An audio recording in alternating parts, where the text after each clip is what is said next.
Hello and welcome to this episode of Leadership Guest Practices. Today we're calling for leaders to take control of digital transformation in their organisations to accelerate success or risk total failure. With me to talk about that is digital specialist Tony Moroney. Tony is the founder and managing partner of Beta Digital, a specialist strategy and digital transformation advisory firm, and also the co-founder of the Digital Transformation Lab, part of Cork University Business School. This is a think tank for digital transformation comprising of experts from industry, academia, and consulting. Tony himself specialises in strategy, growth and market development, business model innovation, digital transformation, change management and governance, and has worked with clients across Ireland, the UK, Europe, the Middle East, USA, Latin America and the Caribbean. There's not many places he's not been. Tony has a fascinating take on digital transformation and is an advocate for execution, focusing on the how-to and embedding it in the organisations in the right way. Let's hear more. Hello and welcome to this episode of Leadership Guest Practices, and I'm delighted to be joined by you, Tony. Thank you very much. Jeremy, thank you for the invitation. I'm delighted to be here to talk about digital transformation, one of my favourite subjects, as you know. One of mine too. And for everybody that doesn't know you, let's start straight away with you introducing yourself, your business, and the Digital Transformation Lab that you co-founded. Yeah, great. So look, like yourself, my career has spanned many disciplines. My primary role is I'm the founder and managing partner of Beta Digital, which is a specialist transformation advisory firm. I'm also the program director for digital leadership with the Irish Management Institute. And as you rightly said, I co-founded the Digital Transformation Lab, which is a not-for-profit think tank based out of Cork University Business School, where we explore everything to do with digital transformation. That's amazing. And I think with digital transformation, we're both in that sphere. We do a bit of research as well. And I'm really interested to ask you particularly a question first off, which there seems to be still so few examples of digital transformation being executed well. So before we get into actually what makes it really work, why do so many organizations fail to leverage digitalization successfully in your view? Yeah, great question, Jeremy. On one level, digital transformation is not new. It's been around for years. I think what we've had in the last 18 months or so is a real focus on digital transformation because of COVID. But there are some inherent challenges with digital transformation. And the first is it's not defined. You and I both know we could walk into any boardroom or any executive team and ask what they mean by digital transformation. We'll get different answers from absolutely everyone. So there's a real challenge in that organizations say they're doing digital transformation, but yet they haven't defined what they mean by it. So there's a huge variance in terms of understanding. But the thing that puzzles me is how can you be doing something if you haven't actually defined what it means? And then I think this gets exacerbated further because terms like digitization, digitalization, digital transformation, they get all bandied around in the same meeting, and they might even throw in innovation as well. And they're talking about these things as if they mean the same things. Now, they are related, of course, but they are different things. And to me, digitization is kind of, dealing with the past, moving stuff from analog to digital. Digitalization is creating new business value. But digital transformation is about strategically repositioning the firm into the future. And if you haven't got clarity around these definitions, what invariably you end up with is a whole host of unspoken differences. So, I think we're going to London, you think we're going to Edinburgh, and someone else thinks we're going to New York. And that causes fundamental issues in firms because now I'm not actually saying that I disagree or I'm not putting my hand up to say, actually, I'm not quite sure what we mean by this digital transformation. So everyone's going with the flow, but yet they haven't actually defined it. Now, does this permeate through the whole organization? Of course it does. Because the people in the organization, they don't meet the board, they don't meet the executive team. They are in some reporting line, and whatever the view of digital in that reporting line is, that becomes their view.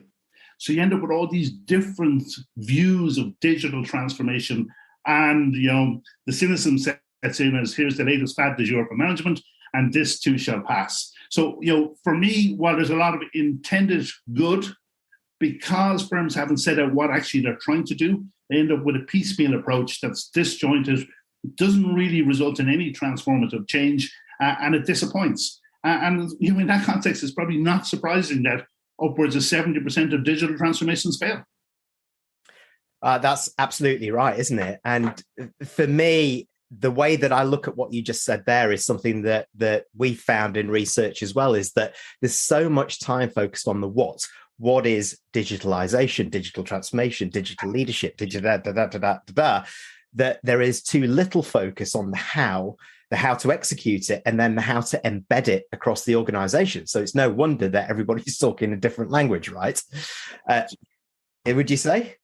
No, absolutely. I'm 100% with you, because look, this all comes back to, and there's a lot more talk these days of firms being clear about their purpose. And in reality, many firms are not clear on their purpose.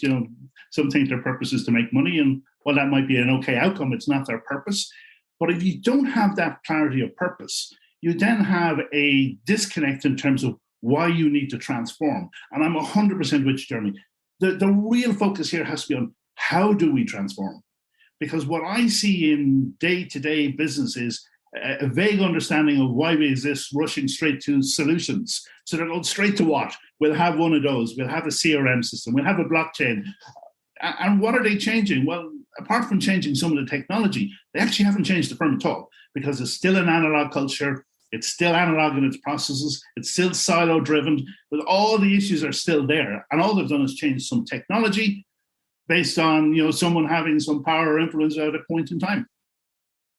Right, I'm going to put you on the spot then now, Tony, because I want some gold from you on this one. So from all the research, and I know that you do a lot of practical consulting into major organizations right across the world, what are the very best leaders and organizations doing now that others need to fast track, and what are the benefits?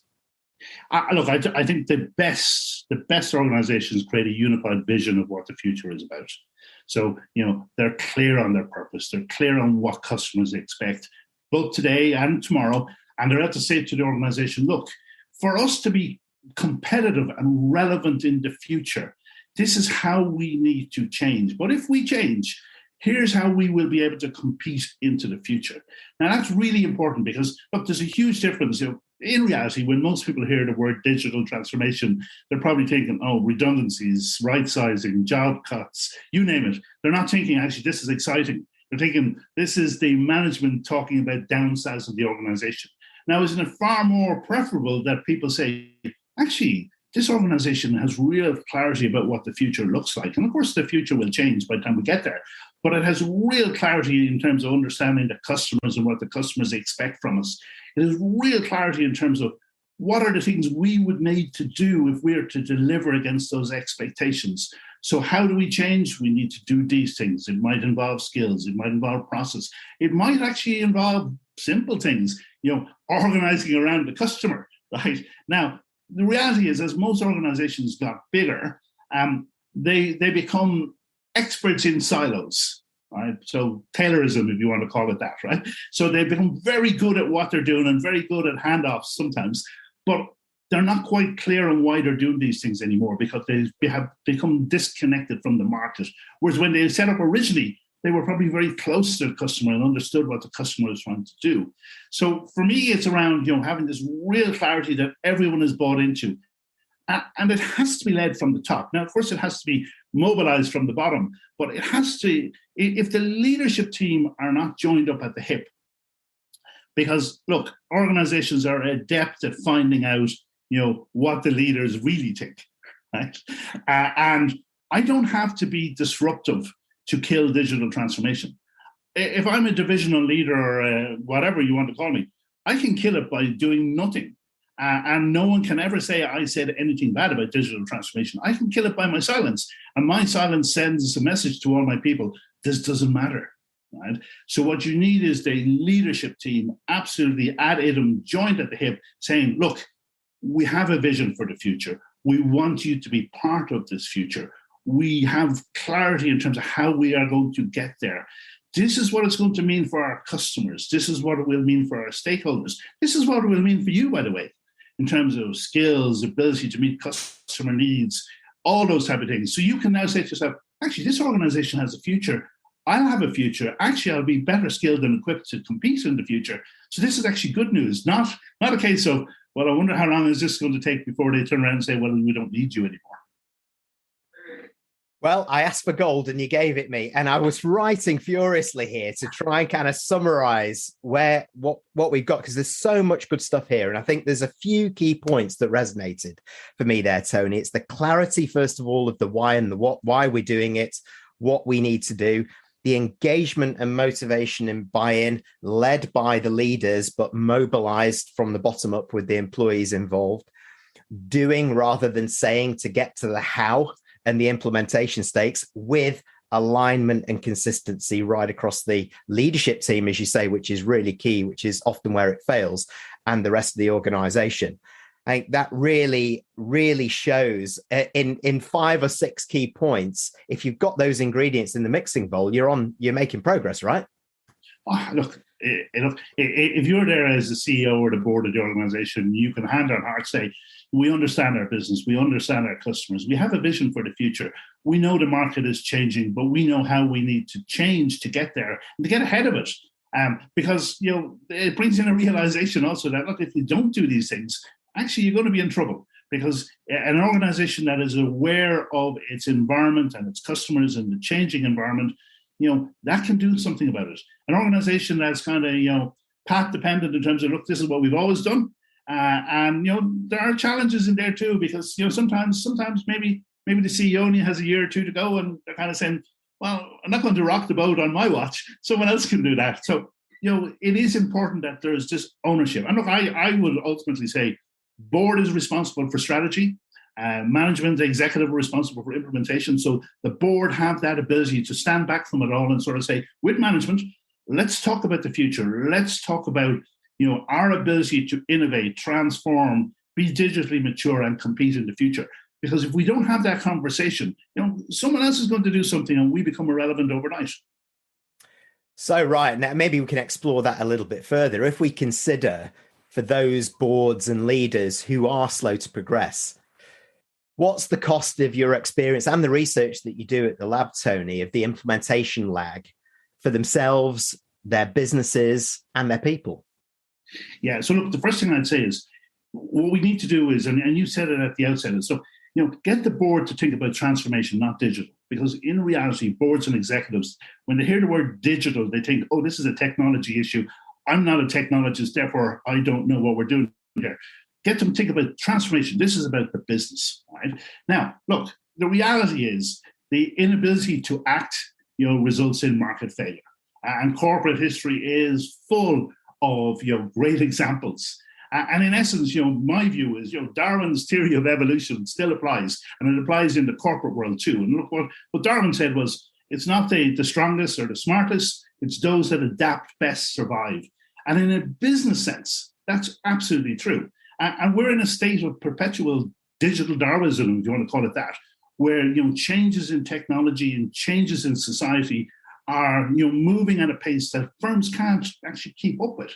And if they don't keep up, the risk they run is they become irrelevant over time. And look, you can look at all the examples, Kodak, Blockbusters, there's loads of them out there. And the irony is, Kodak had the digital patents, but it wanted to protect its, film business. So it wanted to protect the status quo. Blockbuster had the opportunity to buy Netflix, but it had a business model based on late fees. So it wasn't based on customer needs or customer experience. And they declined the offer to buy Netflix, saying, well, actually, we don't need this. Now, had they bought it and adopted, the mindset of the founders of Netflix, well, maybe we'd be all watching Blockbusters, but they didn't. Now, I think, some of this is understandable on one level, Jeremy, in that, a lot of organizations were born pre the world of digital. Right? And a lot of board directors and executives, they were born when we didn't have internet, we didn't have smartphones. And smartphones only around since 2007, but we act as if it was always here, right? So in a funny way, a lot of our organizations are run by analog people in an analog way, right? And a lot of the management training historically was all focused on, beat the competition to drive shareholder returns. Right? And as you and I know, that model is kind of gone. It's passé now, because we're now in a world that's hyper-connected, where firms such as Amazon, Airbnb, Uber, they're educating customers as to what type of experience they should expect, right? Regardless whether it's a product or a service. And at the same time, they're totally changing business models. So this whole idea that we make, we distribute, and we sell, that's not the world we operate in anymore. We had they, as you know, they're called the pipeline businesses. Then we had the efficient pipelines, and then we had the platforms, and everything's up for grabs. But I think for most firms, they need to figure out, well, where do they fit into this? Because it's not about absolutely controlling everything. It's about where do we add value for the customer, and we may decide to do all of it, or we might decide, actually, our place in this world is here. So we're part of an ecosystem where we deliver certain things, but not all of it. But there needs to be that clarity, because if you don't have clarity, well, you're spinning your wheels at best, and you'll wake up someday and you'll find, well, actually, your market is gone. And look, I know you guys use this too, and I love this one, which is, ask yourself the question, well, what would Jeff do? Because, if Jeff Bayless was to come into your market, like, he's not going to say, well, let me see what these guys are doing and I'll do that a little bit more efficient. He's going to totally revolutionize it and change it altogether. So I think, there is this constant challenge of we need to think about the future. We need to think about how we can compete in the future. The real problem, as I see it, though, is boards and executives, they deal with strategy, once a year at the offsite. It's on the agenda at the board meeting, but it's time for lunch. We haven't got the strategy. Okay, can we do it in 10 minutes? I'm being slightly facetious, but it needs to be more upfront in terms of, is our strategy relevant? Because you can't set strategy for 3 or 5 years anymore. You can set the direction of travel, but you all the time need to be in checking, are we making progress against it? Is it still right? Is there something changing? Have we sensed a change in the marketplace that has us to rethink slightly? Well, you can't just sit back and say, well, let's hope for the best.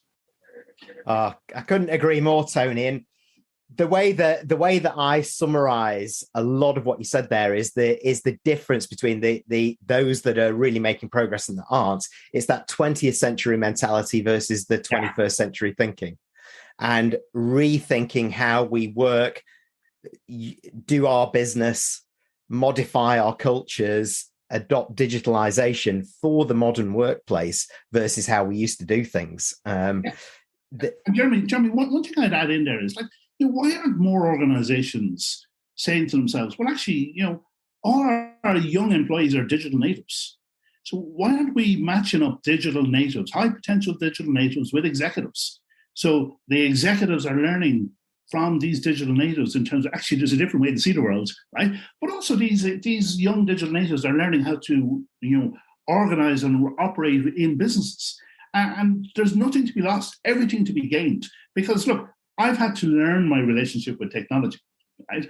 I have a 20-year-old and a 24-year-old. Their relationship with technology is totally different. It's so natural. It's so intuitive. In fact, it's everything, right? Whereas, when I started work, well, there was no internet, there was no smartphone, there was no, there was no laptops, right? There was no Zoom, right? So we've had to learn things, and not everyone has been comfortable learning things. And I also think the other issue is that, look, if my level of digital competence is how well I can use my smartphone or my, PowerPoint presentation, that gives me a false sense of security in terms of how well my firm is doing from a digital perspective, because my basis of reference is me, right? Whereas if you were to ask these 20-year-olds after 2 days of joining your organization, well, how digitally mature do you think we are? You might be surprised with the answers you get, because they're probably thinking, this is kind of very old-fashioned and quaint. Yeah, I'd agree with that. And I think with some organizations, it's as bold a statement to say it's revolution, not evolution, in terms of where they need to get to on here, that need to act, that need to adapt and change. And you're right, it's not the strongest or the biggest that survive. It's the ones most adaptable. And it's that quote that often is got so wrong in some organizations as well. And as we go ahead, there's something that I want to throw in here for you, Tony, as well. A bit of speculation maybe, but we're in the midst of what's being kind of called the great acceleration. Speed, you could argue, is competitive advantage, and it compresses the time that you've got to change, to adapt, to compete, to think about how you service your customers for the future. And I know that your lab, the Digital Transformation Lab, is helping businesses succeed in those digital times. But before we know it, we're going to shift between Industry 4.0, the digital era where we are now, and the so-called autonomous era of Industry 5.0. What do you see as the main difference? So for when your kids in their 20s, as you say, when they have their kids, what is that difference that they're going to see? Well, they'll probably be born with an iPhone in their hat or something like that. But yeah, look, I think you're right, and I think the speed of change, if anything, is getting faster and faster. And I think one of the skills that firms need to think about is having the dynamic capabilities where they can sense the change and they can sort of capture the value from it, but then actually shift the organization to institutionalize it, make sure it's part and parcel of what they do. As I look at it, we look at the Digital Transformation Lab, and look, we're kind of a collective of industry professionals, consultants, academics, and researchers that it's not for profit, but we talk to a lot of people like yourself who are practitioners in the business to find out what's going on and share that with the world. And I think, personally, what I think the big difference is going to be in the future, it's going to be about those leaders who understand the power of the technology, but equally understand how to harness it through their people. Because if you got both of those, you can then deliver the type of experiences that your customers are going to need. And that doesn't mean that everyone needs to be a technologist. By contrary, it suggests that a lot of the skills we're going to need in the future are soft skills. Of course, we're going to need technology skills. But look, I'm not a technologist, and I would be of kind of an ilk that, well, if I need a technologist, I can get one. Where my real challenge is having people who understand how to put it all together and how to leverage the technology through my people and to create breakthrough experiences that have customers saying, well, actually, this firm is great. I wouldn't deal with anyone else because they understand me. They look after my needs so well, and it's a joy to deal with them. So I think the real challenge is pulling those together. I think the other big challenge, and the World Economic Forum has called it out, is, look, 1 in 2 people need to be reskilled by 2025. I've dealt with numerous organizations over the last number of months, and we'll come to this question and sort of say, yeah, but look, if you think of the skills that you have in the organization today vis-a-vis the skills you're going to need in 3, 4, 5 years' time, what is your plan? Right? Because I can't wake up in 2025 and say, well, actually, my skill sets are wrong. These are going to take time. We may change some of the people, we may not, but we absolutely do need to change skills. Right? So I need a plan that's going to say, well, if this is our vision for the future, and this is how we need to transform, what type of culture am I going to need? What's the mindset that we're going to need? And it's certainly not going to be a silo-driven, analog business. But equally, what are the skills my people are going to need? Because if I want them to be able to deliver on the experience, but equally, if I want them to stay with me, right? Why would I stay? Back to our digital natives. Why would I stay in a firm that's killing me, right? It's so out of date. It has no future. I can see it has no future. Their idea of digital transformation is cost reduction. Why would I stay, right? So if I want to attract talent, I'm going to need to have a firm that people say, these guys are going places. Oh, their ethos is brilliant. Their values, they resonate with me. They really are focused on the customer and they understand the customer. And it's exciting. It is really exciting. And what came to mind when you were talking there is that digital transformation success has so much of the human touch at the heart of that, is that can be forgotten sometimes. Those that aren't really on board with that can start seeing technology, systems, platforms, you name it, but forget that actually it's a human endeavor and a human journey ultimately. And particularly like the statistic, 50% of people will need to be reskilled over the next sort of 3 years. Absolutely. And if you're going to harness the power of technology through your people, you need them to have the new knowledge, skills, and behaviors that's going to make it tick, right? Yeah, and look, what I'd say is, look, digital transformation never fails because of technology, right? It always fails because of the inability to lead change. Because look, the technology will do whatever the technology is supposed to do. But if your people don't embrace it and don't use it, Well, it's not going to do anything because it's just. And look, you even think about it.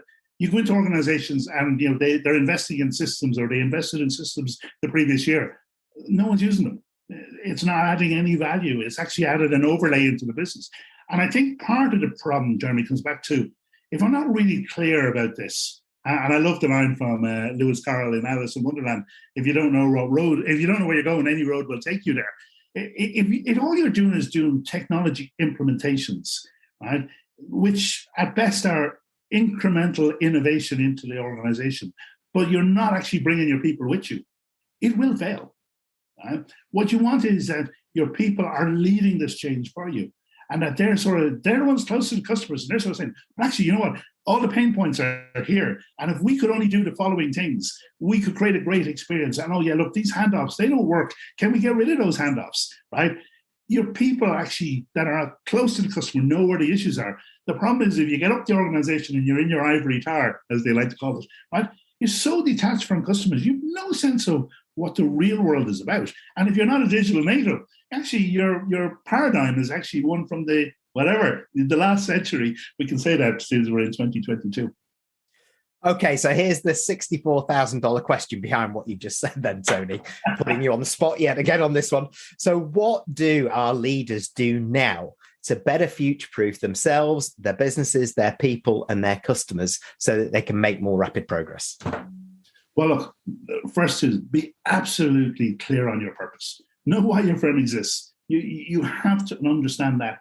And everyone needs to understand it. Look, you can go walk into most organizations and most people have no idea why the firm exists or what its values are or even why they're there probably. But what you need to make sure is there's real clarity. Everyone understands, look, here's the purpose of our organization. Here's why we exist. Here's our customers and their expectations.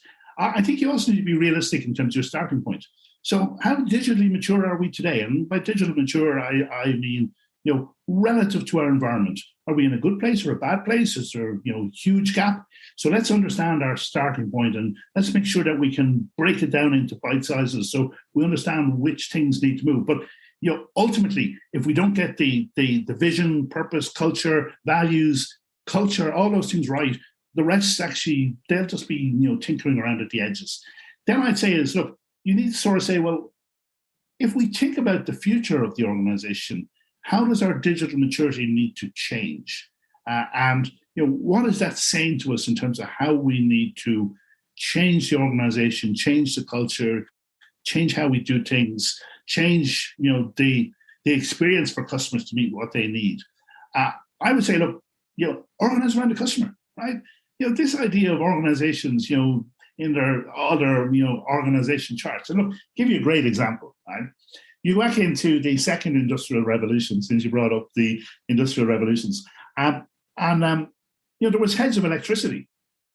Now, I don't know any firm that has a head of electricity today, unless they're in procurement and they're trying to negotiate the best deals. But when I look at organizations and they've heads of digital, you can say, well, is digital not just part and parcel of what you do? Like, why is this a separate business, right? So let's think about the business and let's say, well, actually, we have a business strategy. We know what we're doing. Digital is part and parcel. Let's embed it in what we do. It's not something that's separate in a corner over there. The other thing is bring your people with you. This is a people game, and you're absolutely right, Jeremy. This is about the people, right? Transformation is about people, not the technology. And look, let's also be honest about this. When you talk to people about change management and transformation, they say, oh, it's a people, process, and technology issue. And then they focus on the technology a bit, on the processes, and ignore the people. Invert that. Focus on the people, right? And then, sort out, the process via the technology. So bring the people with you. Make sure the culture is right. Make sure the mindset is right. It's not about, I've done my piece, I've thrown it over the fence. No. I'm responsible for the customer experience, as is everyone else in the organization. So let's make sure we're doing this together. And then I say, look, the last thing is, stay the course. Because transformation is not easy. If it was easy, we'd all do it, right? But transformation is hard, and there will be setbacks. So it requires persistency. It requires resilience. It requires that, real commitment from the leadership, because there will be setbacks and there will be challenges. And, of course, you can help yourself by making sure that you build in a few early wins so that people have the confidence, actually, this is starting to work. But it does take time. Transformation, look, one of my bugbears in the last 2 years, I see these headlines, 5 years of digital transformation in 6 months, and things like that. And I'm thinking, well, there might be 5 years of digital technology sales or 5 years of digitization, but there certainly has not been 5 years of digital transformation. Right? So I think let's cut out that sort of talk and talk about actually this takes time, and it takes commitment, and it takes vision, and it takes buy-in. So stay the course and make sure your people are with you. I love that. And in fact, as you've been talking there, I've got 5 P's for you now. Purpose, people, process, persistence, and that's the route to profit. Excellent. You're welcome. Yes. Tony, this has been absolutely fabulous. There's so much insight that has come out of this. There's the watch outs. There's some real great tips and tricks and real data behind this too. And I'm sure many of those tuning into this episode will want to get in touch. So how do people get in touch with you and engage with your expertise, either personally or through the Digital Transformation Lab? Well, look, LinkedIn is the easiest. I'm all over LinkedIn. I'm also on Twitter at Beta Maroney. And obviously, betadigital.net. All my contact details are up there as well. Great. And for those of you watching, they're all at the bottom of the screen. For those of you tuning in, I hope you got that as well. Tony, thank you so much for joining me. It's been a great kickoff to the new year. Appreciate it, and good luck for the rest of it. My pleasure, and best of luck to you for the year too. Bye-bye. Bye-bye. Thank you for joining our Guest Practices videocast. Please do subscribe to our YouTube channel through the link below, or check out our website to access more in our current series of expert interviews.